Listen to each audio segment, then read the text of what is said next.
Focus on Geek Blur, the show you can't ignore. Wayne and Kevin diving deep into all things galore.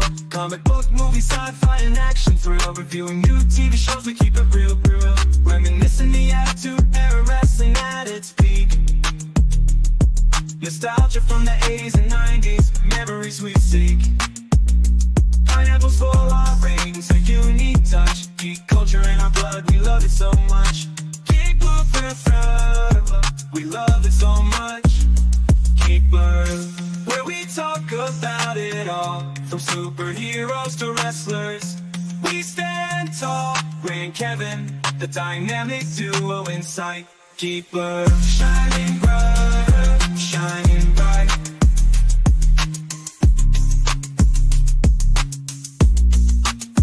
Did you hear about Pluto? That's messed up, right? Geek Blur, taking you on a nostalgia flight. From movies to TV, we cover it all. Join us and every week we'll have a ball.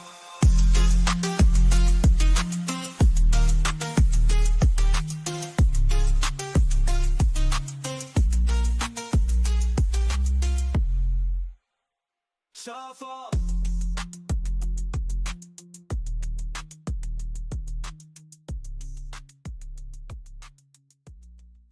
Hey, what's going on? Doing, doing Same old. Yeah, getting into the holiday season, getting into the holiday spirit, Kevin. Oh, I love your sweatshirt, by the way.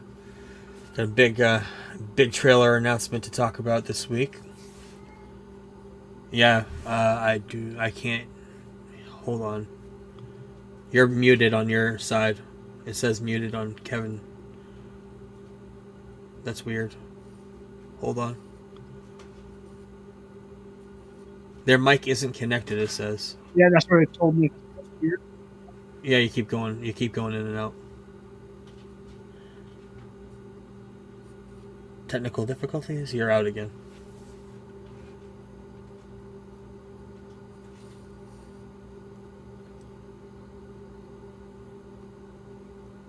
All right. There you are. I'm back, I think. Okay. I think. What a way to start the show tonight. tonight. 2 minutes of the show. There's already a fuck up. Well, the end of the year. Got a lot to talk about. Top movies, TV, moments that happened this year before we get into the new year. Because next year, let's face it, not only is it the year of Superman, the road to the Fantastic Four, but there are a ton of movies and TV shows that have been delayed for after COVID, after the strikes, that are coming out next year. Marvel and DC coming out with a bunch of stuff. We're going to talk all about that next episode after the new year. But this week, we're going to talk about what happened this year. Lots of good TV. We started off the year with a series from Marvel, Echo. I thought was pretty decent. Ted, the series, was on Peacock. I thought that was good too. Very good. Final season of Curb, I didn't think lived up to the rest of the show. But the finale was pretty good. Rest in peace, Richard Lewis, by the way. Yeah. Halo, another show I loved, but ended abruptly this year. Yeah. Shameless and Dexter. Did two binge watches of those shows. Dexter was a great choice getting into this year, because especially with the Origins Original coming Sin out now. and Resurrection. Original yeah, Sin, yeah. I can't believe that was this year. It feels like it was so long ago. I know. My Adventures with Superman, you watched that this year. Arrow and Smallville, you did binges of all that shit. Superman and Lois as well. You got caught up on that. Dark Side of the Ring had a season at the beginning of the year. Yep. Who Killed WCW? Great series we watched. X-Men 97, another great one. Fallout, we forgot that came out this year too. Great series. Dead Boy Detectives, which I loved, got canceled. R.I.P. to that. The Roast of Tom Brady was on Netflix live for the first time. Live broadcast on Netflix. Really cool. Acolyte, we were both high on at the beginning of the year. Kind of ended with a fizzle and then canceled the second season. So, The Boys. Oh, this is not good. What is going on? Technical difficulties, people. The Boys was back. It was good. Enjoyed that. Some of my favorite stuff. Dune Part 2. Are you there? Of course. Yeah. Yeah. My headphones are messing up now too. Okay. Yeah, I do not know what's going on. I just saw the red flash on there. I was like, what the fuck? Where did I leave off on? You were talking about things, and I was filling space by talking about things. But I'll continue real quick. The Acolyte. Yep. Yeah. Some of my favorite movies Boy. this year were like Dune 2, Civil War, Ministry of Ungentlemanly Warfare. Beekeeper was the first movie I saw this year, and I loved it and still do. But yeah, continue. The Boys, House of Dragon came out this year, second season. The Bear, another good season. Cobra Kai, you watched that. Baby Reindeer, another show we don't talk enough about on this podcast, but it is a great fucking show. You still have not yet to watch it, but it was probably one of my favorite shows this year. Batman, Cape Crusader came out this year too, the animated series on Amazon. That was great. Umbrella Academy ended in a whimper, shitty season. Rings of Power, another show, right up there with House of Dragon, around the same time. Two great shows. Agatha All Along, I liked it. Marvel. And The Penguin left off the year with a great epic show that we're probably going to be thinking about for years to come until we see where the Batman 2 is going to go. Documentaries, tons of documentaries this year. I don't think 2025 can live up to the amount of documentaries we had this year. First off, we started off with Quiet on the Set, the Nickelodeon documentary. Steve Martin, the documentary was great. Superman, John Williams documentary. The Bray Wyatt documentary came out earlier this year. Remembering Gene Wilder, Beach Boys, Jim Henson, Idea Man, Movie Pass, Movie Crash, How Music Got Free, the Napster download music documentary. Dirty Pop, the Ron Perlman, well, not Ron Perlman, I can't remember his name. The Lou Pearlman documentary on Netflix. Wise Guy, David Chase, Mr. McMahon, we were high on it. It was great on Netflix. And The Comeback. 2024 was the 20-year anniversary of the Red Sox winning the World Series for the first time in almost 100 years. So, did you mention Superman? The documentary? I did. Superman. That was one of the first ones. Yeah, that's probably the best documentary of the year. Between that and John Williams, both were great. Yeah. Movies: Deadpool and Wolverine. Marvel only had one movie in the theater, and it was a great movie. Had some great moments, fan moments. Laughed both times I've seen it so far, in the theater and at home.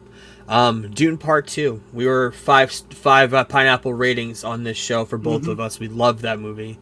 Ricky Stenicki, another surprise John Cena hit just because of his comedy chops. Makes us look forward to seeing Peacemaker Season 2 and what he's going to do, continuing with that role in DC. Ghostbusters, Frozen Empire, very high on that going into the new year. Was not high on the movie, though. Civil War, great surprise movie. We loved that. Ministry of Ungentlemanly Warfare, we both loved that movie. That was a huge surprise. Rebel Moon, Part 1 and 2. There was that. Challengers, a great surprise movie. But the biggest surprise, I think, of this year has got to be Godzilla -1, don't you think? It's got to be up there. Like, we were both very high five. You saw it this year. Pineapple. It came out last year. Yeah, I saw it this year. Because it took forever to come out on digitally. Yeah, but great movie. Yeah, great movie. Furiosa was good. I don't think it was as good as the first first one, but the Fury Road. Yeah. Late Night with the Devil, I was high on that this year. Boy Kills World, I like that. That was the Bike Riders, good movie too. Did A Quiet Place run, watched all those movies and watched the new one, Day One. I thought that was great. Eddie Murphy returned for Axel F, returned for Beverly Hills Cop. Thought that was a good movie. The Watchers, another great movie I liked this year. Trap, M. Night Shyamalan came back. Alien Romulus, one of my favorites this year. Twisters, another good one. Rebel Ridge, we were so high on that movie, we were hoping that what's his name would be cast as Jon Stewart. Sure enough, he was. John Pierre, he was. The 4:30 movie, Kevin Smith had a movie that we loved this year. Saturday Night, one of my favorites, probably top 4 or 5 movies for this year. Another one, My Old Ass, I loved that. The Substance, you got me to watch that one week, and it was a great horror movie. Yep. And then we were in the year of Wicked, Gladiator 2 and Wicked. We saw it in the theater the same day. I saw it in the theater the same day. Both great movies. Wicked is probably my top movie of the year because I cannot wait for next year to see the second one. First watches this year. I watched Roadhouse. I watched the Mad Max trilogy. First time I watched Purple Rain. The Toys That Made Us. You got me to watch that series. It was great on Netflix. You got me also to watch all of the Crow sequels, which I was not too happy with, especially once we got into the newer one with what's his name, which was not good. Euphoria also got me to watch that. Euphoria was a great show. Alien movies, got into all of those. The Conjuring franchise during Halloween, got into all of those. Saw 1 through 3 during Halloween. The Haunting of Hill House, being introduced to Mike Flanagan's world, that was awesome. Fresh, another great movie. And True Detective, the first season was the only one I watched, but it was good. Are you there? Yeah. Oh, okay, I thought you were frozen. No. News. P. Diddy. There's P. Diddy parties everywhere this year. Yeah. AI took over, still taking over to now. It's going to be taking over our phones and our computers. Did retrospectives on Robin Williams, Terminator 2, The Crow, 1994's The Crow, and Fight Club. We did the 25th anniversary this year. And for comics, we broke down Supergirl, Woman of Tomorrow, for obvious reasons, because it's going to be adapted into one of the next DC movies. The Long Halloween, we tackled a Batman comic book. And The Crow, because we talked about the original Crow from 1994 and all the sequels that were shitty. But yeah. Speaking of comic books, we're at the end of the year, and next year, we talked about it, we're going to be doing the Year of Superman. And we're going to be tackling not only the movies and TV shows, the legacy of that character, but when we do comic book reviews for the first 6 months, 7 months of the year, we're going to be doing Superman reviews. I've already for got Superman the list comic books. ready to go, I think. Hopefully one of them is Kingdom Come, because obviously. Yeah, that'll be the last one. Yep. Alex Ross is an amazing artist, and this week's comic book is no exception to that. This came out in 1994, called Marvels. Art done by Alex Ross. Yep. And written by Kurt Busiek, who is one of my favorite writers. He did, in my year of Superman, well, technically I'll be going on year 2 of Superman. He did a Elseworld story called Secret Identity, I believe, and it's fantastic. It's about like a kid that was actually like adopted by a family called Clark, and they name him they name him after Superman. Everything is like a joke. It's great, and this book is no exception to anything I've read by him. Fantastic. Plus you got the Alex Ross art, which every single frame is like a watercolor painting. Like it's just immaculate art. Do you have the one with all the stuff in the back with how he creates the artwork for this? He takes models of humans. Oh yeah. And like just what he does, it's amazing. Yeah. He takes people sitting next to him or acting I read that before I read the book. Yeah. If books come with art like that, I usually flip through that a little bit before I go into it, because I want to see what was in the artist's mind. He's doing stuff. So it was a great read. Main character, this is basically a history of Marvel Comics, starting from the 1930s all the way up until the 1970s. We'll get into this a little bit here and there, but comic history told through the eyes of a character named Phil. Just a New York City newspaper photographer, his eyewitness account of strange, unnatural, and unexplained extraordinary events, led by what he calls Marvels, which we would call Marvel superheroes. Taking actual Marvel comic events from the 1930s all the way up to the 1970s. 5 issues. Issue 0 was an introduction to the original Human Torch, which we'll get into that in a minute. But 5 issues, each one tackles a certain time period in Marvel's history. And what happens is what they're showing you in this comic book, you're showing the street level reaction, the pedestrian view of what's happening when all these superheroes are flying around and fighting bad guys throughout New York City. The panic, the fear, aftermath, and destruction taking center stage, and also the cleanup afterwards. What happens when a city is destroyed by a battle with Galactus? You kind of find out in these comic books. Issues 0 through 1, like I mentioned, 1939, World War II, the introduction of the Human Torch, not the one that we know as Johnny Blaze, Johnny Storm, but the one that was the robot that was created in the 1930s, one of the original Marvel comic characters. Also, one of the original Marvel comic characters, the Submariner, Namor. This is before Marvel was Marvel. I can't remember what the hell was the name of Marvel back in the day. Fuck. I can't remember. Timely Comics. Timely, yes, Timely. That was on the tip of my tongue. Yeah, it was. It's mine too, and it just came to me. Thankfully, so it would have bothered me if I didn't think of it. But yeah, it was this time before Marvel became Marvel. It's what they call the Golden Age. Yeah.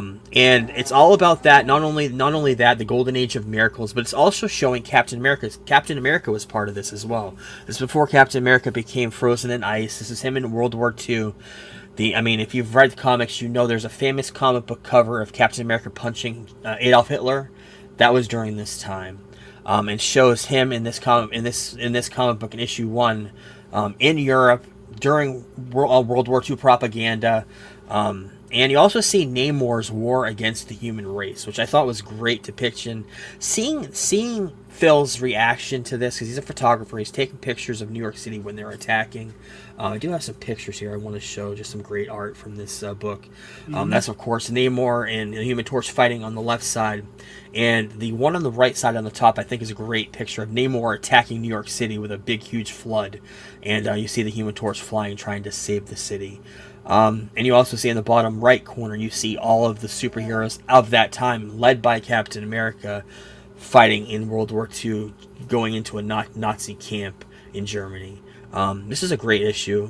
Going into issue 2, we jump up 30 years to the 1960s. If you're knowledgeable of comic book history, you know this is when Marvel started.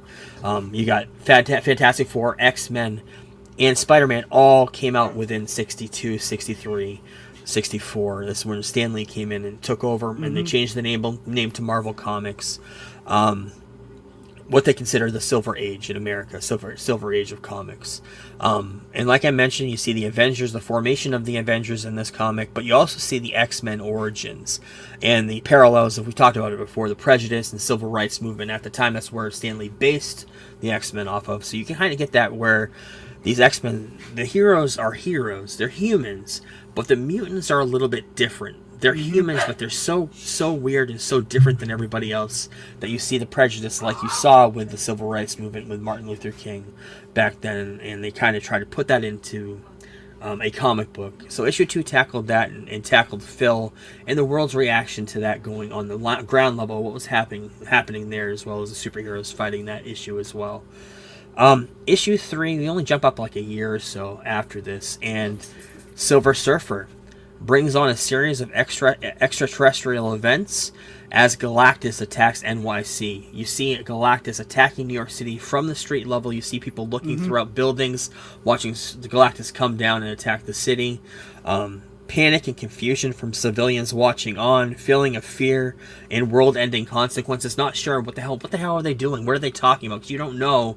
As a comic book reader, you know the dialogue, but if you're on the ground level, what the fuck are they fighting for? What's happening? Are we dying? You're not sure. So you get that panic, which is great. You get that great feel in this comic book.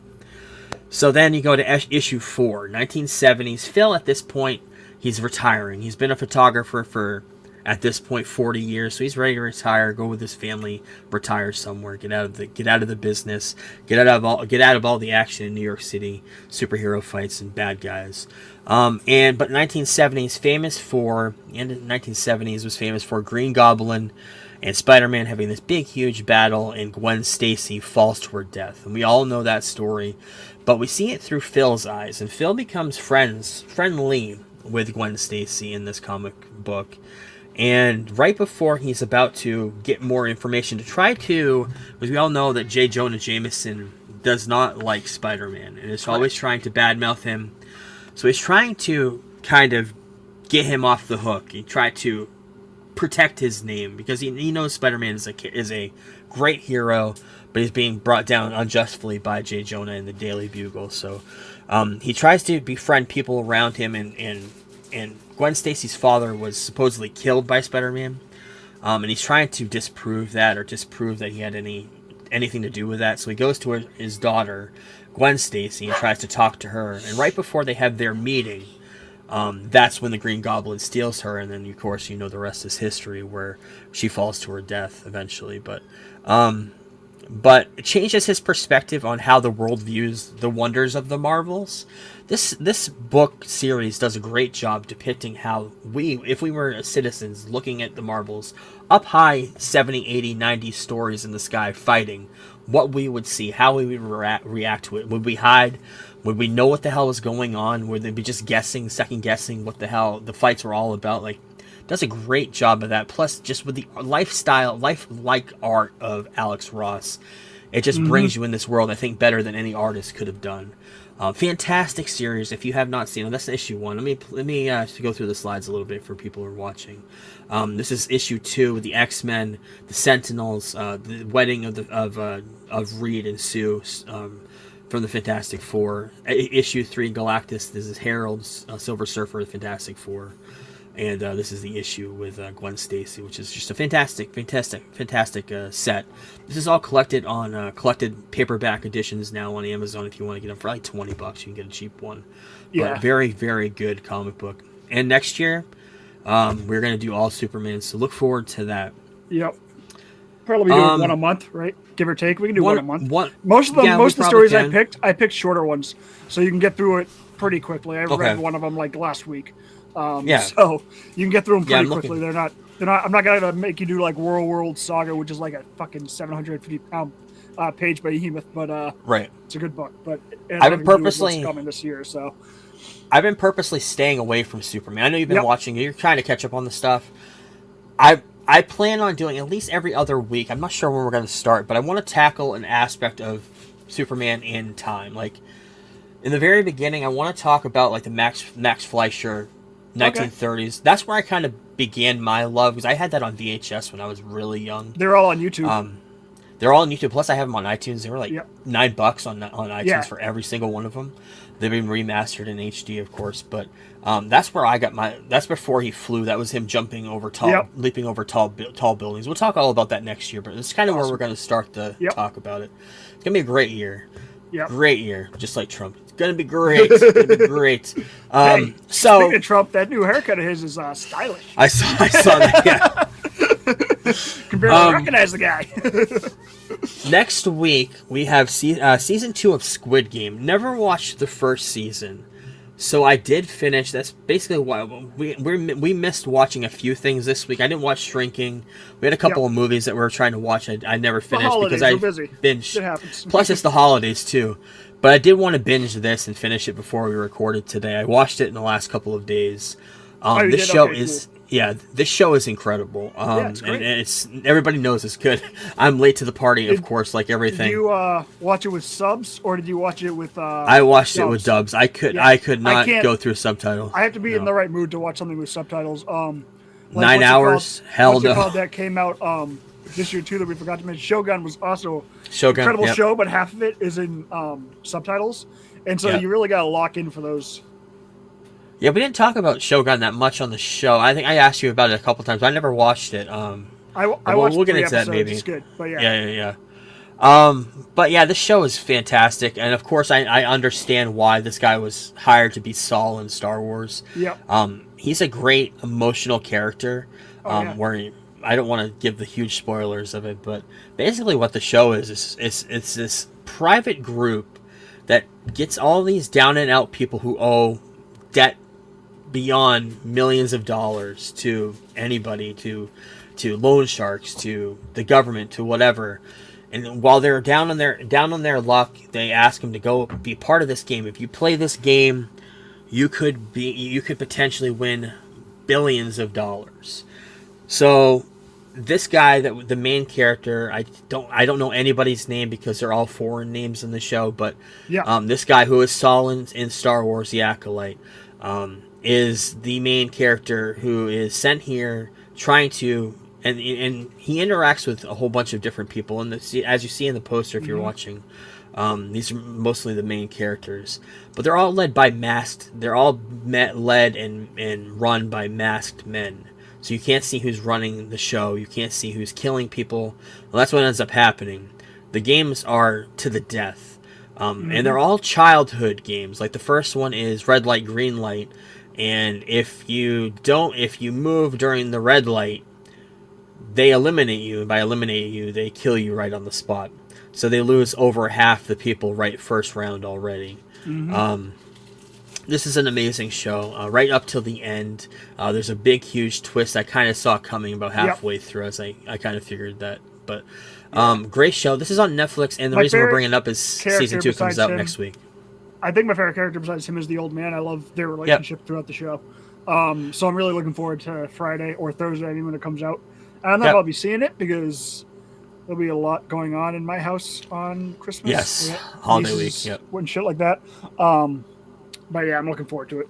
Yeah, I'm gonna try to watch it next week, but we'll figure that out. But Skeleton Crew episode 4, I did watch that today. This show is good. Very, very. I mean, we already knew what it was going to be going into it. It's. I hate saying it, but it's the Goonies in space, and every little aspect is a plan to try to find their way back home.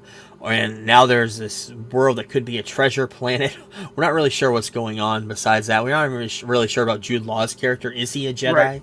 Yep. We're not really sure. Is he making illusions to make them think he's a Jedi? We're not really sure. We're not even really sure about. Found out a little bit more about the pirate droid. That his memory wasn't wiped. He's kind of been just told not to say anything about this hidden planet that nobody can find. But great show. It's on Disney Plus if you want to watch. There's a few more episodes left of that. Yeah. This show we're going to break down though. Creature Commandos, episode 4. We've been talking about this one. Yeah. We've been talking about this one for a while. This is the one that James Gunn said was going to be an emotional wreck to some people, but the reason for that is it's the Weasel's backstory. Weasel we met in Suicide Squad, James Gunn's Suicide Squad. This is his backstory. He's a very aloof character. Does not speak English. I can't remember what is his real name. We found out his real name this episode. I can't remember. John or something. I watched it like 3 a.m. bro. I got to rewatch it. I should have rewatched it before this show, but Dexter dropped 2 episodes, so I couldn't rewatch it. But yeah. Yeah, but it was great seeing his story. You find out that there were kids that he was protecting, but of course the world seeing this grotesque person, or this animal, whatever you want to say he is, they were thinking that he was attacking the children. So as he's trying to save them out of a burning school, they try to attack him instead, so he can't save the children, and they all perish in the building. Very sad story. We also see another futuristic premonition from Circe of the princess taking over the world, over the graves of metahumans and the Justice Leagues. We see some of the first times we see Batman and Robin. We see a bunch of new members of metahumans in this DC world. I think this episode also showed David Harbour as Frankenstein is fucking hilarious. Great casting. # Free Weasel. I love that. But yeah, next week is all about Frankenstein. Next week's episode. Flashbacks. So I cannot wait to see that. They do a great job every week, kind of taking one character and showing an origin or showing where they come from in this world. So it's really cool. We'll talk more DC at the end of the show. And this show, another show, the reason they released 2 episodes this week it's only coming out on Paramount Plus is because of the holiday next week. Yeah. But if you're going to watch on Showtime, they're going to air regular time on Sunday this weekend next week. Okay, but the thing is, they're also dropping an episode next Friday. Oh, they are. I thought it was they're skipping the first Friday of January. The 3rd is what they're skipping. I looked it up on IMDb right before we came on. Okay. Do you want me to just talk about it real quick, and then I can't wait for you to watch these 2 episodes. Yeah, I want to watch them. I didn't have time today. Yeah, talk about them. Yeah, I'll just do a quick breakdown like I usually do, anyways. 2 more decent episodes. I really don't like Sarah Michelle Gellar's character. I kind of feel like she'll die by the end of the year. By the end of the season. I wasn't a huge fan of her growing up either. Yeah, I wasn't a big Buffy fan or nothing. I never watched Buffy. I never watched any of that stuff. Yeah. I did watch like when she did where she met her husband there and the remake I Know You Did Last Summer. That was pretty much the only thing I really. And she was in Cruel Intentions, right? I think so, yeah. Yeah, I think that was her and Ryan Phillippe. But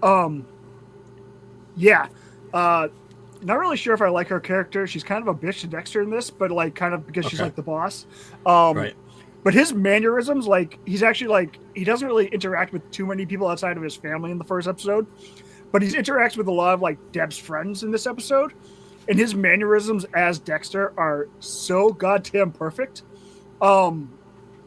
He also there's a scene where he basically makes his own version of cocaine, which is kind of fun. That's pretty good. But yeah, overall, he does take care of another bad guy, which is cool. Of course, nice. I think we're going to be getting that every couple of weeks. I assume that's why they did the 2 episodes, because the second episode is kind of slower. Like it's kind of like because he killed somebody in the last episode, and then third episode we get into that. But yeah, he's just learning his way right now and trying to figure out how to do things. And the earrings that he took from his first victim in the first episode, that all gets explained in episodes 2 and 3 of what happens to the earrings. Overall, I'm enjoying the show. It's not like the greatest thing ever. Like, I don't even know where I would think about putting it in the Dexter, like if I was to rank seasons.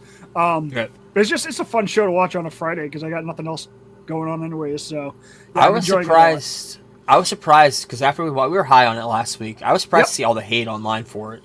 To be honest with you, pay attention to that. I mean, people just want what they want, and I think so. They hated the sequel series too. So it is what it is. I enjoy what I enjoy. I'm enjoying this show just as much as I am Creature Commandos. So I'm really looking forward to see what they do next week because they do leave you on a bit of a cliffhanger.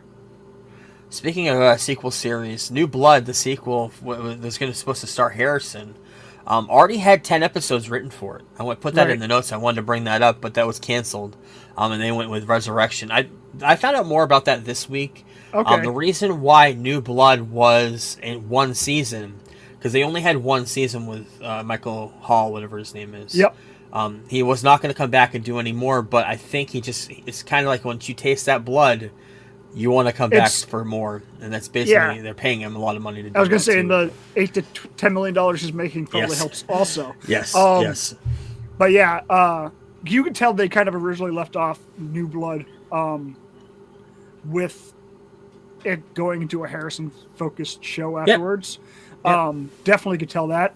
I don't know how interesting that would be, though, considering at the end of that show, you kind of realize that's not him. But then again, part of that's because Dexter killed an innocent person, and that's why he turned on him. So who knows if Harrison will run off to become a serial killer. I assume Harrison will be in the new show, so we'll see. Did you hear that show, the second season, was supposed to be set in New York City? And I guess the rumor is that Resurrection is set in New York City. So maybe they're combining the two stories into this new Dexter run. But I cannot wait for that. I'm going to watch those 2 episodes probably this weekend. Yeah. So we're in the holiday season. We've got a couple more movies we're going to talk about. One big one came out, a few months ago, maybe a month ago, with The Rock and Chris Evans, J.K. Simmons. Yeah, it came out the week before or the week after Gladiator, one or the other. But it came out like a week too early to release a Christmas movie. But they did because of the budget. But this movie was called Red One. It's on Amazon Prime, right, for free right now if you want to watch it. Lucy Liu, Bonnie Hunt, Mary Elizabeth Ellis, who is the waitress in It's Always Sunny. Yep, I texted you that. I was like, oh shit, the waitress. Yep. Nick Kroll, comedian Nick Kroll, who's in the league. Why exactly is Santa being kidnapped? We find out that there's this evil. This story is so convoluted. By the way, this movie's not good. Yeah, it's terrible. It doesn't even put you in the mood. It's not good. There's not, to be honest, holiday movies, especially the ones that you like, you loved as a kid. They're not the best of movies. Oh, that's for sure. Except for a few exceptions, like Elf is a great Home Alone, Christmas Vacation. Yeah, Home Alone up there, but a lot of them are just from nostalgia purposes. You were a kid when you watched them. That's why you love them. And I can see this movie for kids being that. But this also, for someone who loved wrestling like you and I, and saw The Rock, this also showcases his one-trick rodeo. Yeah. And the good and mostly bad, he has one mode. Yep. That's all he does in all of his acting. It's all action-based. I mean, Arnold had that too. We've seen it throughout the years, but The Rock is that now. And also, why does Santa, this buffed out J.K. Simmons Santa, who's benching thousands of pounds, need this bodyguard of The Rock? But it's just a strange movie. It's basically The Rock is the bodyguard of Santa, and Santa gets kidnapped, and The Rock has to try to save him, so he hires a private detective named, I can't remember his name, but played by Chris Evans, to hunt him down. It doesn't matter really. But yeah, set in this weird North Pole that's all like industrialized. Fuck, hold on, I'm off my thing here again. But yes, this movie is not good. Are you there? Yeah, I'm here. You here? Can you hear me? Okay, yeah, I lost my headphones cool. again. I don't know what's going on. We may be switching to wired headphones in the new year, people. I think so, because we've been having a lot of issues lately. Another movie I watched this week, Red One, by the way, probably at 1.5 out of 5. Yeah, it's not good. That's being generous, not good. Nutcrackers. This came out on Hulu, starring Ben Stiller. This was a decent movie, not really Christmassy, I would say, even though the poster looks like it. Yeah. But basically, Ben Stiller is a brother to a sister who has all of these kids. The parents end up dying, and the kids have to go into the system. So they bring Ben Stiller in to sign in some documents, and of course he falls in love, back in love with the kids, and you know how this old story goes, and that's basically what this is. Linda Cardellini, who's in a whole bunch of stuff, Freaks and Geeks, she's been in some Marvel stuff. Decent movie, 3 out of 5 for me. It's on Hulu. If you have Hulu, it's on there. It just came out. Ben Stiller being Ben Stiller. Not a lot of comedy. It's more on the drama side of Ben Stiller. Some funny moments. The kids have some funny moments, but decent movie. I want you to get your full reaction to this movie. I haven't finished yet. I'm only halfway through. But Heretic. This is one of the final movies. Heretic. I'm not really sure. Yes. Yeah. Starring Hugh Grant. All about missions, Mormons, faith, divine intervention. Only about an hour in, but I just want to get your reaction to the movie going forward. What I'm going to expect to the last half. I liked it a lot. I'm going to rewatch it though before we do a full review, because I started it way too late at night. So like the last half is kind of, that's why I said the last half kind of falls apart, but that's probably because I was like half asleep when I was watching it. Because the beginning half that you watch is so entertaining and enthralling and very much tension filled. But there are some insane shots in this movie. I think it's a very well-made movie, and I like it a lot. Hugh Grant is absolutely phenomenal in this movie. Not in a lot of stuff now. I mean, he was busy in the 90s. He came back as an Oompa Loompa, and then he does this movie. Weird. So I can't wait to finish that. But I did watch a movie this week, and this is where we're going to end off on our review. The very last review of the year. Unfortunately, it's Venom: The Last Dance. We talked last week how rest in peace to the Marvel Spider-Man with no Spider-Man universe. Well, this movie was the last movie that we're watching, or I'm watching. I watched it. You watched it too? It was not good. Not good, but I've got to say it's not bad as far as the Venom movies are concerned. Problem with these movies, we're going to say it, this is probably the last time I'm ever going to say it, not having Spider-Man in the movie with Spider-Man's main villain had to fix the is banner. A problem. Okay, I saw that. R.I.P. to this bullshit, exactly. They brought in Null, who is big in the modern-day comic book world. Null is the father, the god of all the symbiotes. He had a war with Earth in a series called The King in Black. That just happened within the last 5 years. But Andy Serkis, who directed the second movie in the Venom franchise, Let There Be Carnage, actually came in, did the voice and mocap for Null.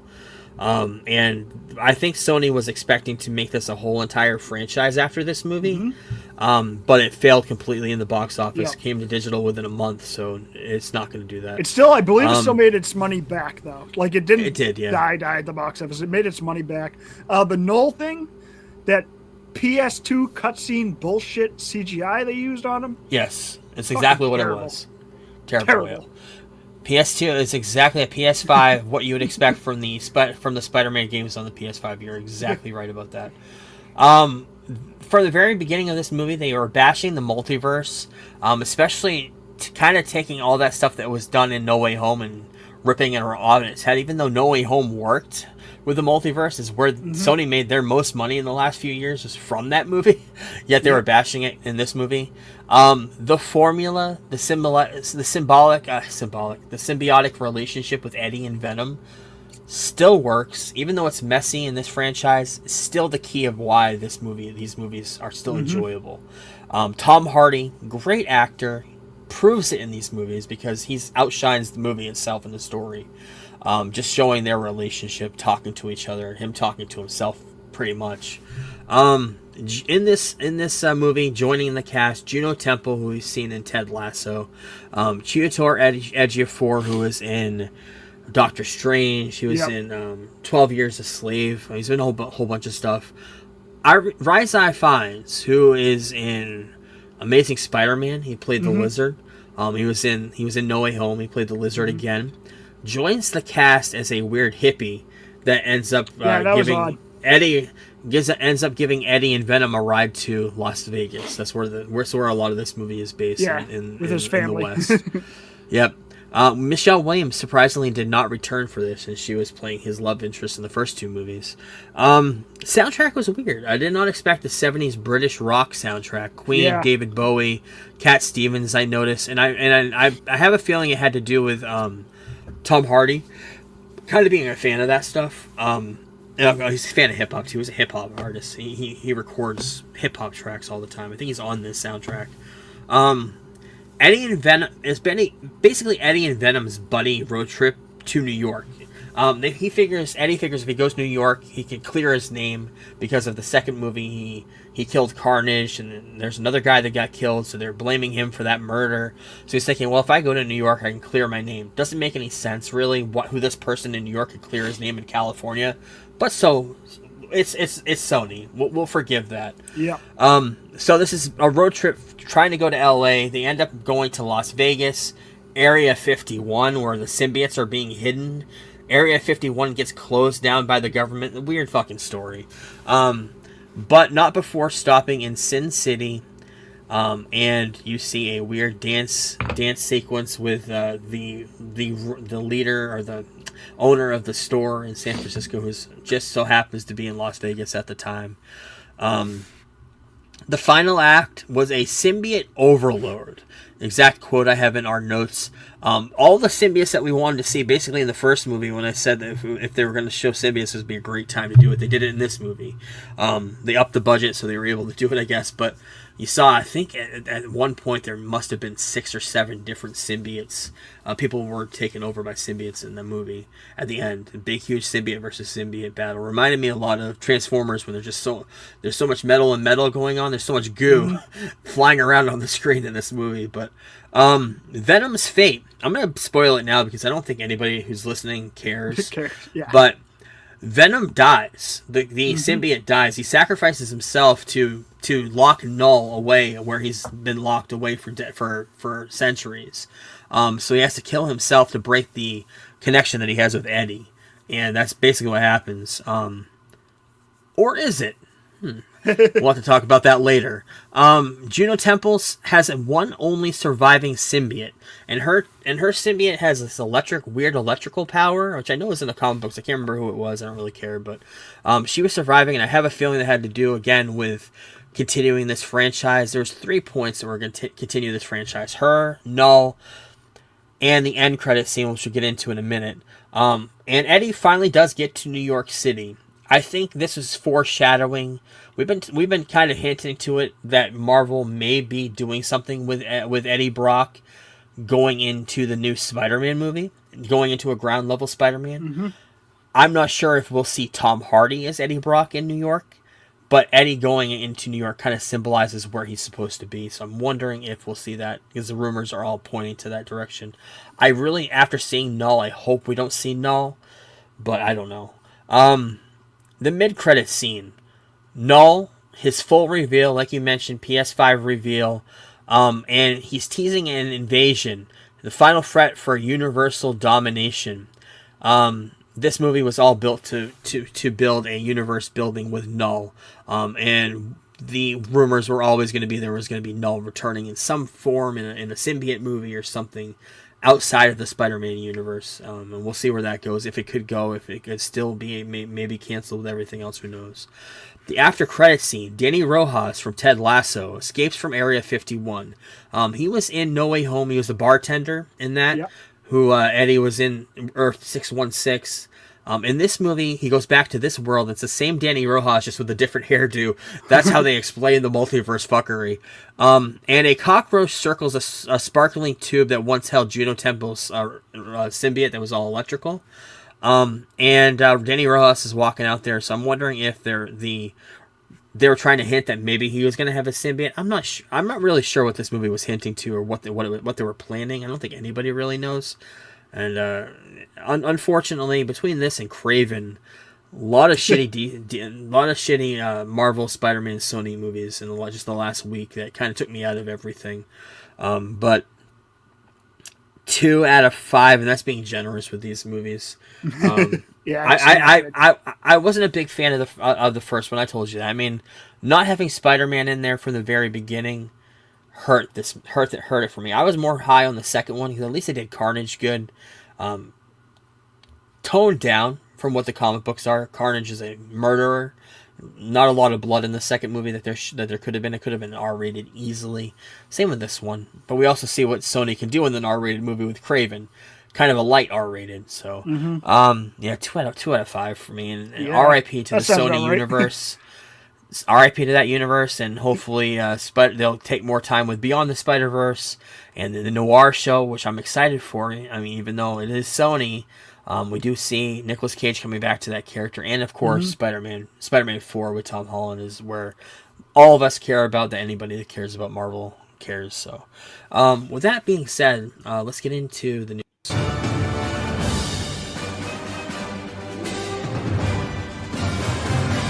And it's not a news segment, but a trailer roundup. We got the new trailer for Warfare. This is the movie follow-up kind of to Civil War. Done by, what's his name? Alex Garland. Yeah. Set in a modern time. This is more modern. It's done all the choreography for the war, or all the background for the war, done by a war veteran from the Iraq War. So it looks cool. It's all done from... It's everything in it's from his memory of what happened when he was over there. So that's cool.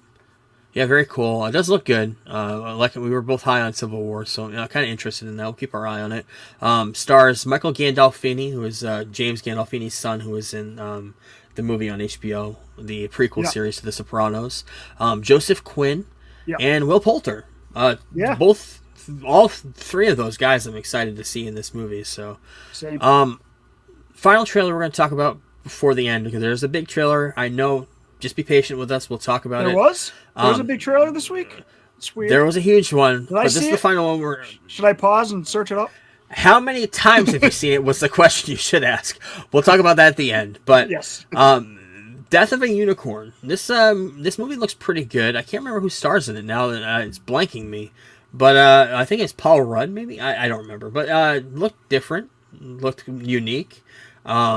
From the God, I don't remember much about this trailer now, so I'm blanking on it. But go watch it, find out. Maybe you'll know more than I do. Weekend box office last weekend. Moana 2 still winning, 26 million. Wicked 22.5, and Kraven the Hunter. Surprisingly, number 3 made 11 million, but it's probably going to do a huge fall this week. Speaking of Kraven, had the worst box office opening, worse than Madam Web and Mobius. Oof. Yeah, bad. Lord of the Rings, War of the Rohirrim opened to 4.6 million domestically, saying that it was fast-tracked to ensure that New Line Cinemas did not lose the film adaptation rights to Tolkien's universe. We've talked about this before with Marvel, with Marvel movies back in the day. They used to do that too. They used to streamline these movies really fast, so they would keep the rights. And Lord of the Rings is for Warner Brothers, a huge property, especially the Hobbit and Lord of the Rings movies were huge for them, so not surprising. Red One, we talked about it earlier, 50 million globally on the premiere just in the first weekend alone. That's huge for Amazon. It's a better. It was supposed to be a streaming movie anyway. It's kind of surprising that it took that turn, but over 2 million people watched Dexter's premiere in just the first 3 days. Dexter Original Sin last week. We were 2 of those people, so very cool. National Film Registry added 25 titles to the 2024 list going into the Library of Congress. Most notably, Dirty Dancing, Beverly Hills Cop, the first one, The Wrath of Khan, and the Texas Chainsaw Massacre, the first one. Also of note, I saw Up in Smoke, the Cheech and Chong movie. There's another one I wanted to bring up. Spy Kids, weird fucking movie, but to be in there. No Country for Old Men, that wasn't really high enough, but The Social Network, that's what I wanted to bring up. Great movie, Aaron Sorkin. Yeah, I love that movie. Yep. Announced on Netflix this week that Ghostbusters is going to have another movie, but it's going to be animated. I'm not sure who's doing it. I can't remember who it was, but it's coming soon. And that's gonna be the new Ghostbusters going forward. It's gonna be this animated film on Netflix. Not sure who the characters are gonna be. Not sure if it's a continuation of the franchise that we've seen in live action the last few years or not. But yeah.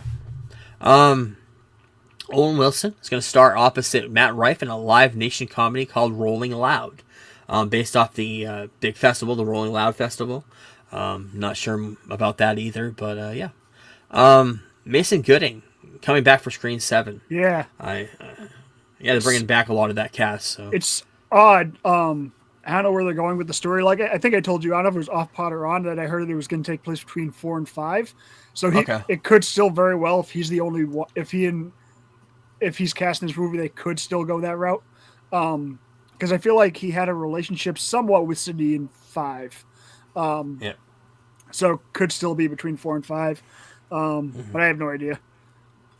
Yeah, I'll have to wait and see on that. Jamie Lee Curtis in talks to star as Jessica Fletcher in a movie about set through the TV show, an adaptation of the TV show Murder, She Wrote. Set in the state of Maine, by the way. Not sure if we need this. Jamie Lee Curtis, I guess, is an old enough actress to play that character now. But yeah. Got new pictures, new stills from Jurassic World or Jurassic 4 or whatever, Jurassic Park World, whatever it's going to be called, starring Scarlett Johansson, and the guy who's in Wicked, Blade. Mahershala is in that. But yeah, we got some new pictures of that movie. We'll have to wait and see because we weren't high on the last one. Lin-Manuel Miranda has been talking a lot about Hamilton. Talking about he's not throwing away the idea of making a live-action Hamilton movie, but he's waiting for the perfect opportunity to make it, perfect idea to make it. So I've been saying that for a while, especially after Wicked's success. Seeing that movie, I could see the world of history being brought to life with Hamilton, with the music of Hamilton. It'd be cool. I would love that. Universal bringing in a new Kevin Smith comic book mystery show.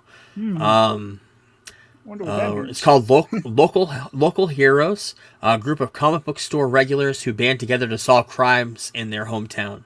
Inspired by Kevin Smith's actual comic book store. He's going to be EP and writing it. So, yeah, interesting. I haven't heard him talk about it yet, so I'm interested to hear his podcast and see what he says. Yep. Got some new stills from the new Karate Kid movie coming out next year. I'm guessing a continuation of Cobra Kai. You see. Yeah, it's set like a year after Cobra Kai ends. So okay. I don't think we'll see any of those kids in it. But I think whatever happens at the end of Cobra Kai will lead into this movie. Right. Is my guess. Also got some first glimpse of Megan 2, the AI robot movie. Got a new picture of her with a brand new look. Yeah, interesting. I did like the first one. It was a good movie. Yeah, it was good. Sonic announced that they're going to be coming out with a sequel, Sonic 4. I think Sonic 3 came out today. Sonic 4 is coming out in 2027. Was announced right before the movie released. Getting high. The third movie is getting high reviews. People are loving it. So I still got to franchise I want. Yeah, I got to catch up on them. I love that. I love those games. Growing up as a kid, I had it on the Game Gear. I had it on the Genesis. So yeah, I got to catch up on it. Got our first look at Bob Odenkirk in Nobody 2. That came out today. Him with a machine gun. Looks cool. I cannot wait for that. The Mummy coming out with a brand new movie in the works. Coming out on April 17th, 2026. Not sure anything about it. I love the Brendan Fraser ones. Never saw the one with Tom Cruise. Heard it was awful. God awful. Yeah, but I wonder what direction they're going to go. If they're going to go the Tom Cruise route, or they're going to go to the Brendan Fraser, more comedic Indiana Jones route. Or they go in the Blumhouse route and continuing the Blumhouse run of the Universal monsters, which I'm thinking is what they're going to be doing. But yeah, who knows? Yeah, they could. We got the first look of Batista with a weird haircut. Now this is from the movie. He looks like Last Kurt Russell. Showgirl. He does. This is The Last Showgirl, starring Pamela Anderson. It comes out, I think, in a few months, in a few weeks. I don't remember, but he looks like he's playing some sort of a 1970s slut wrangler. Who knows? But Prime's Secret Level, talked about it last week, renewed for season 2. But everybody's talking about, why don't you just make a fucking Dungeons and Dragons episode? Everybody loved the Mega Man episode too. Mega Man, I think, ended on the Mega Man episode, but 15 minutes is not enough to tell these stories. I would love to see a Dungeons and Dragons just episode on that alone. Yeah. Got the first poster for Abbott Elementary and It's Always Sunny in Philadelphia, the crossover episode coming out on January 8th on ABC. All the guys from It's Always Sunny going to the elementary school, which seems like it should be against the law, but they're all going to be there. Got the final shot of what they're filming for Peaky Blinders with Barry Coogan and Cillian Murphy. Just ended filming this week, so yeah, excited for that. Got to catch up on that last season. Wicked. Speaking of Wicked earlier, Wicked episode. Movie 2, Part 2, whatever you want to call it, has been changed to Wicked for Good, coming out November 21st in a little less than a year. Excited for that. Here's some swag. Swag! Stuff we all get. Come on, son. You know that's right. They're coming out with this new McFarlane figure, Spider-Man from Secret Wars, the black suit where he first debuts with that. This figure looks awesome. Definitely shelf-worthy. Probably going to be on my shelf somewhere, because I love the symbiote costume on Spider-Man. Of course, eventually turns into Venom. So, very, very cool. Going into the Marvel news of the week, What If comes out next week. We finally get all the episodes of What If episodes are going to be ending this series.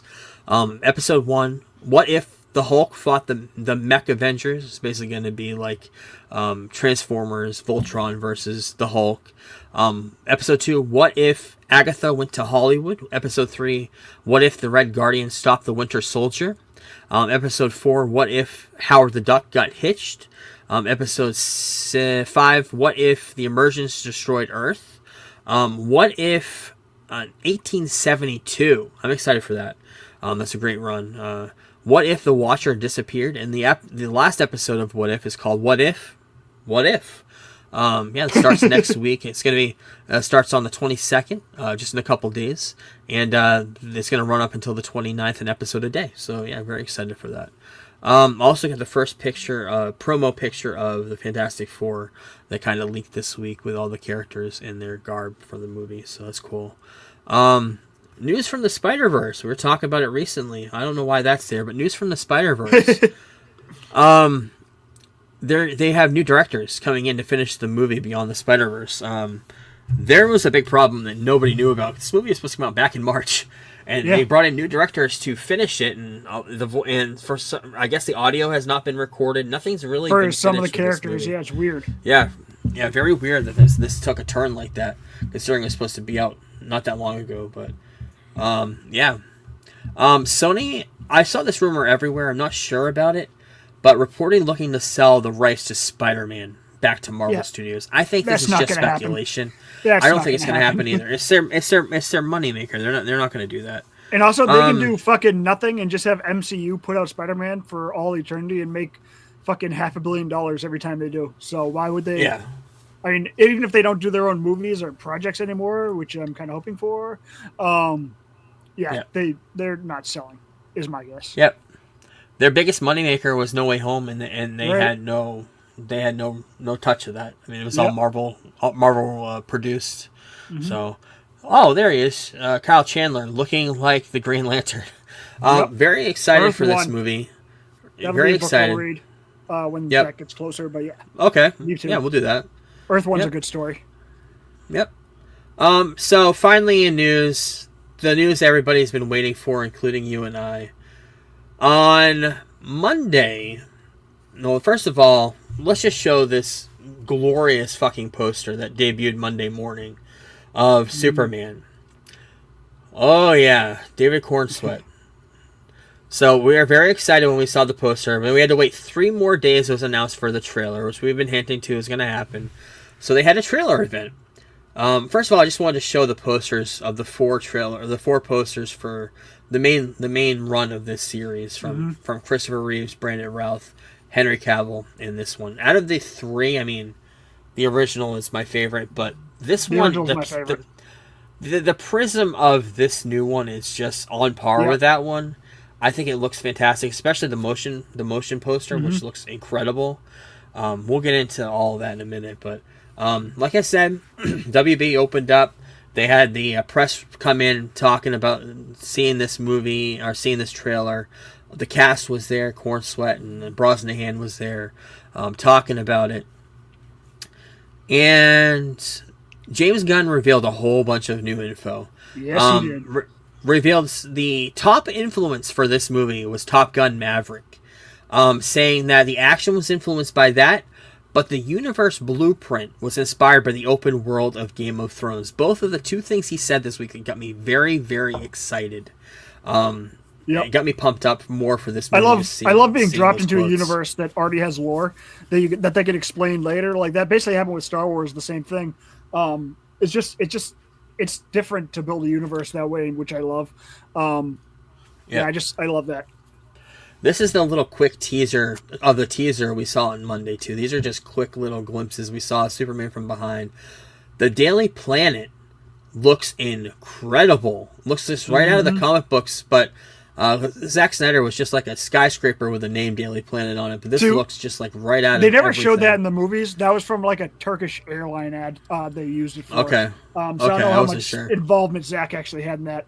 But you never saw the outside of the Daily Planet. I'm assuming it would just look like a tall skyscraper that gets knocked down in the end of that or towards the end of that. I don't know.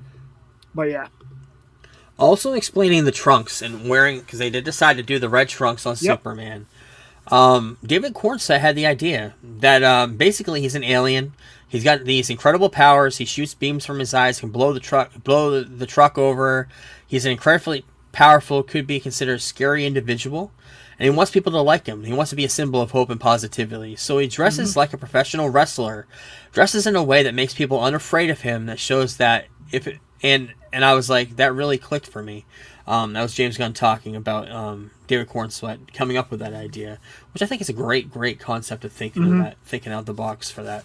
Also talking about there's going to be zero setup devoted to what's coming next in the DC universe. This is all Superman. That's all we're going to watch. If there's something else just to set up something, he says, fuck it. Exact quote. Right. And the trailer, which we're going to get into in a minute, a lot of it is in the beginning of the film. There's a couple of scenes later on, a couple of moments, but most of the trailer is all in the beginning of the film. Everybody's going to know that Clark and Lois are together. Like, everybody's going to know this is basically further along in his story. He's already been a superhero. It's not an origin story. So, when the first picture, Thursday morning, Wendell Pierce, of course, from The Wire. Shit. Is that guy who says shit? What's he saying in The Wire? Shit. So here's a scoop. Superman trailer releases just in a few hours. So he posted this picture of Perry White in the front of the Daily Bugle or Daily Planet. I've been doing that all week. And then we finally get into shots. We're gonna break this down shot by shot because I want to get reactions. Talk about what we think of the shots of this movie. First shot is Superman in the snow, covered in blood. Yep.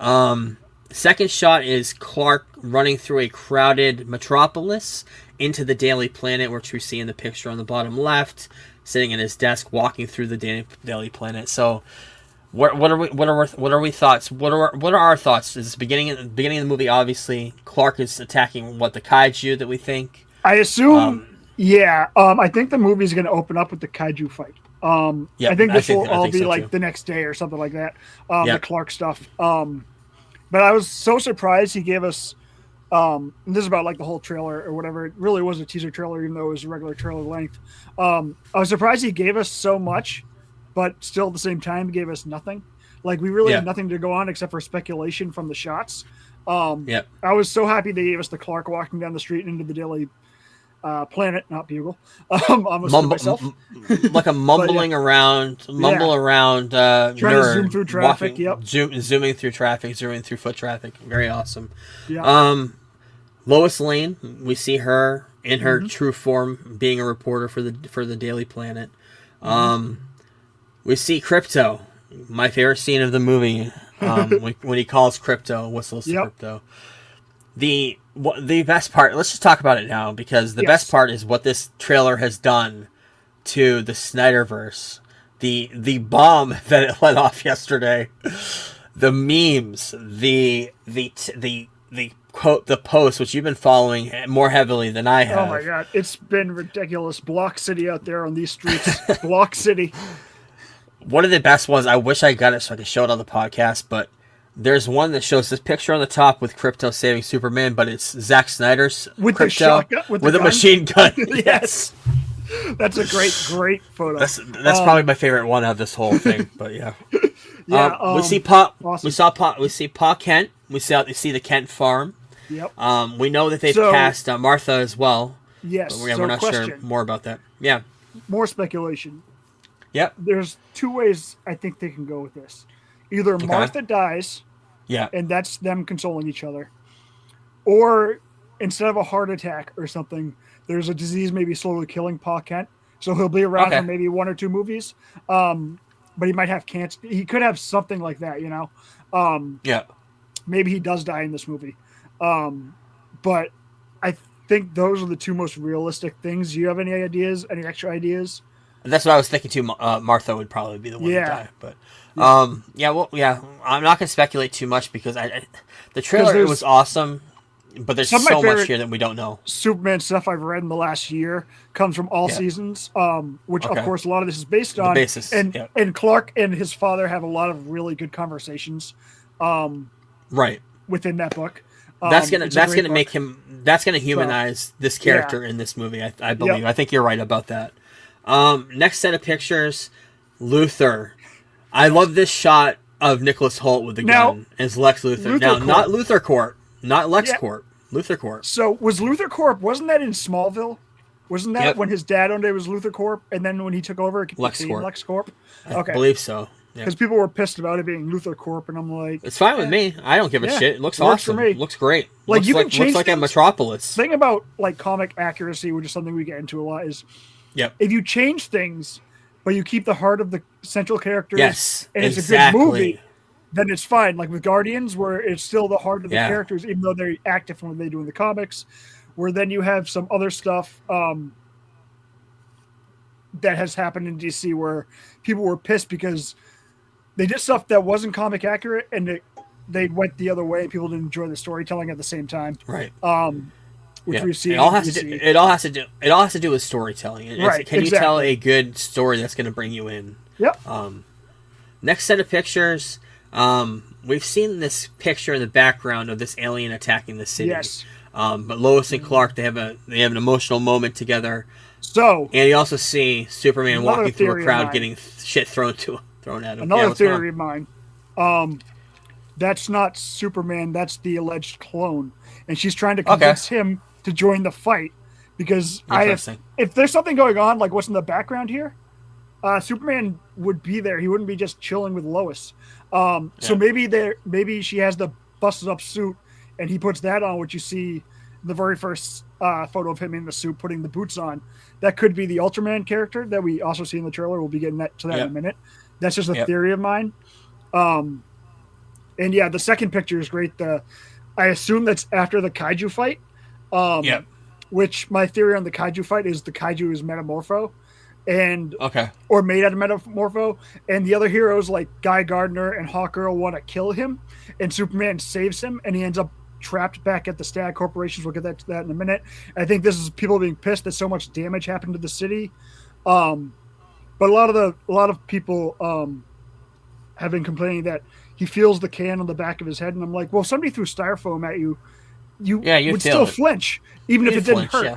Like the same thing happened. Henry Cavill got hit in the back of the head with a beer can, and he did the same thing. So, People are just being idiots, not realizing this isn't like fucking real life. Like, it's fucking superheroes. Like, it's not supposed to be like real life. I don't want to read something that's like my real life because that sucks. Real life sucks in general. Yep. It's escapism. Yep. So yeah, you gotta, suspension of disbelief, I guess is what you gotta say.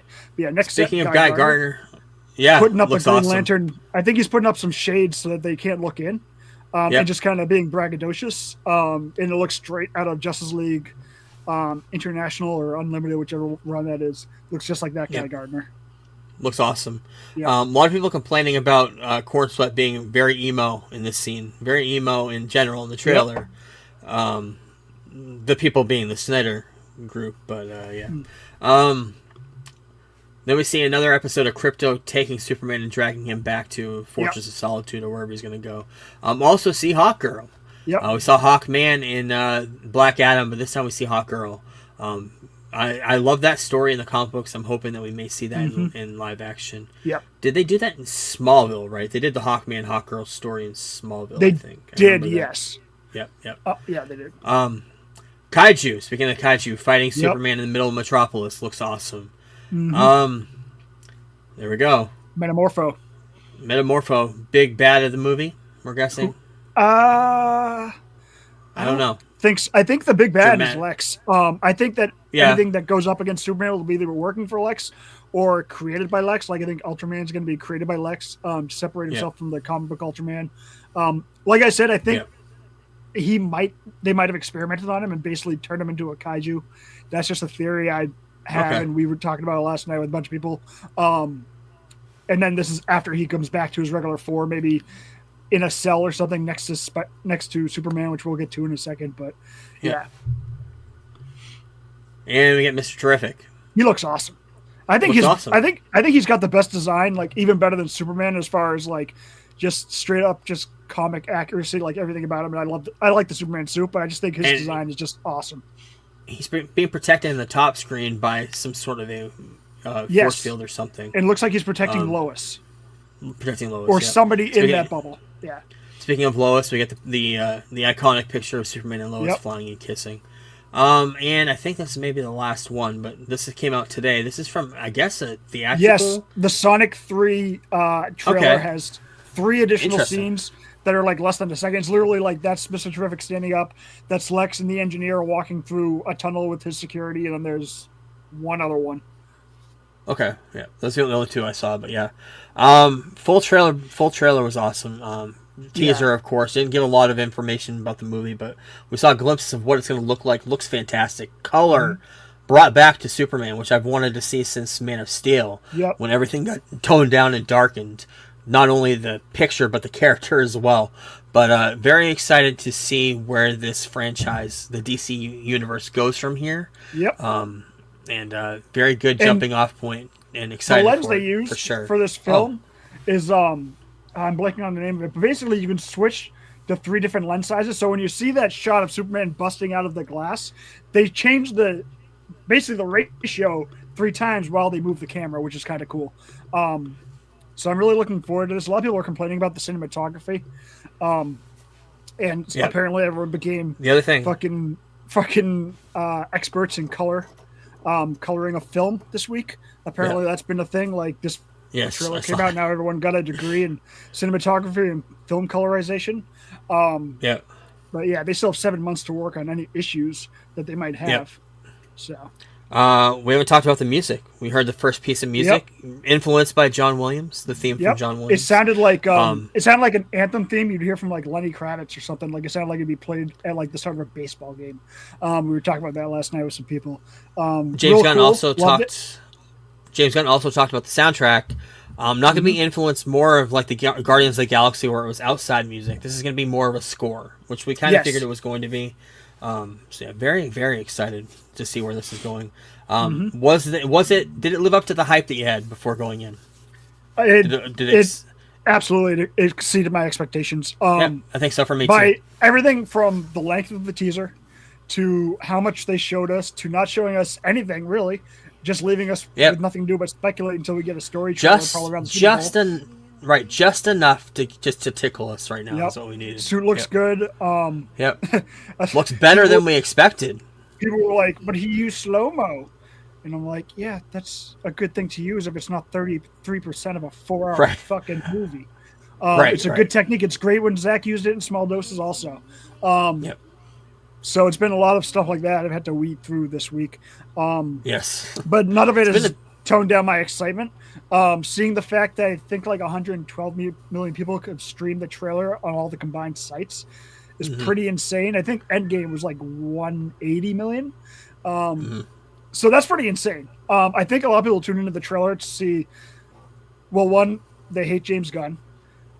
Yes. So they want to, that's They hate part of it. They watched. wanted to, yeah, Yes. they hate watched it. Two, I think a lot of people were also just curious what he would do Yeah. with Superman, which is where I've been this whole time. I thought he could do Yep. it. I just didn't know if he would. So you get a bunch of factions like that. And then of course, the people that are really looking forward to it, the Gunn fans. So yeah, I mean, all in all, it was a great day to be a Superman fan. Yep. Yeah, great time to be a comic book fan, Superman Yep. fan, especially next year is going to be Yep. And historic in if DC one for the books. has something that can push Marvel to be better, that's always good. That's always for the best. Exactly. So you want, And you it's want great this that there's not a competition to happen. rival. Right. Yeah, it's great that they're there's not a friends. rivalry. It's a friendly rivalry. I mean, Yeah. James Gunn is with Marvel DNA. He did the Guardians movies, which are some say is the best trilogy that they've ever had. So Until he went up against Trump, he was going to be the guy that was basically Feige's second hand in the MCU. yeah. So Yeah, yeah, got turned on I'm pretty excited. quick. I have nothing to complain about from that trailer. Yeah, it was awesome. I'll probably watch it Yeah. again tonight. I saw it very way too good. much yesterday, but I have some new merch on the way because of that trailer. So that's Yep. fun. You went on a spending spree. Yes. So next year, next year, starting probably the end of January, beginning of February, every other week, we're going to be talking about Superman. We're going to be breaking it down from Max Fleischer to the Donner movies to the TV shows. You did your Smallville watch, Superboy, for Christ's sakes, came out in 1989. We're going to break down everything. We're going to And- break down Brandon Routh's Superman, I've been doing Henry Cavill's Superman, everybody. watch along nights with some peoples, and we're Yep. doing all the animated movies too. So I might Yep. talk about those. Yeah, we'll deep there's a dive into lot. whatever we can. Yeah, Yeah. There's a lot. It's a character that's been around for almost 100 years. Yep. So we have a lot to talk about, and it's been around in live action for one of the longest times. Yep. Between Chris with George Reeves, we're going to talk about. We're also going to talk about Hollywoodland, a movie starring Ben Affleck as George Reeves. Yep. So we're gonna deep dive into this character, and we're gonna make you people Yeah. sick of Superman by the end of the year. But that's it. That's it for the show. That's it for this year, everybody. Thank you for listening. Thank you for watching. If you've been watching on YouTube, not a lot of people have, and I understand it's a podcast. But when we come back next time, we're gonna be doing our Christmas aftermath show and tell. We're going to be talking about Shrinking's last episode and the finale, which this last episode and the finale, which airs next week. Episodes 5 and 6 of Skeleton Crew and Creature Commandos. We're going to talk about episodes 2 through 4 of Dexter: Original Sin. I'm going to try to watch all of What If Season 3. Also going to try to binge Season 2 of Squid Game now that I've watched Season 1. We have 2 weeks. A movie that we held off on because you said it's set between Christmas and New Year's, The Holdovers, which I've been looking Yes. forward to all year. I'm about a quarter to a third through it, so very excited to finish yeah, that. you should probably just start from the beginning and watch it all the way through. Yeah. A new movie. I don't know if you've seen it or heard about it. Carry On Netflix. Have you? Is it on your radar with what's his name? Taron Egerton. It's not. Is it an action movie or a drama? Stars him. It's a drama. It stars him, and it also stars Jason Bateman. It's on Netflix. Interesting. Just came out. It's getting good reviews, I believe. So we'll have to keep an eye on that. While we're gone, we're both going to go to the movies. We're going to see not only Nosferatu, but we're also going to be seeing A Complete Unknown, the Bob Dylan biopic. Also, as a bonus for the Nosferatu movie, I'm going to be reviewing The Last Voyage of the Demeter. And when we come back, get ready because it's going to be the preview of 2025, the year of Superman, the road to the Fantastic Four.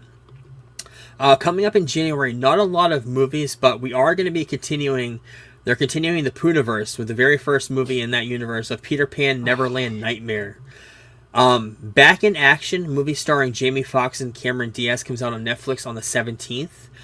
The Wolfman remake comes out on the 17th as well. I'll be going to that. The first movie in the Steamboat Willie movies is coming out called Screamboat. Fuck my life. On the 24th. Holy hell.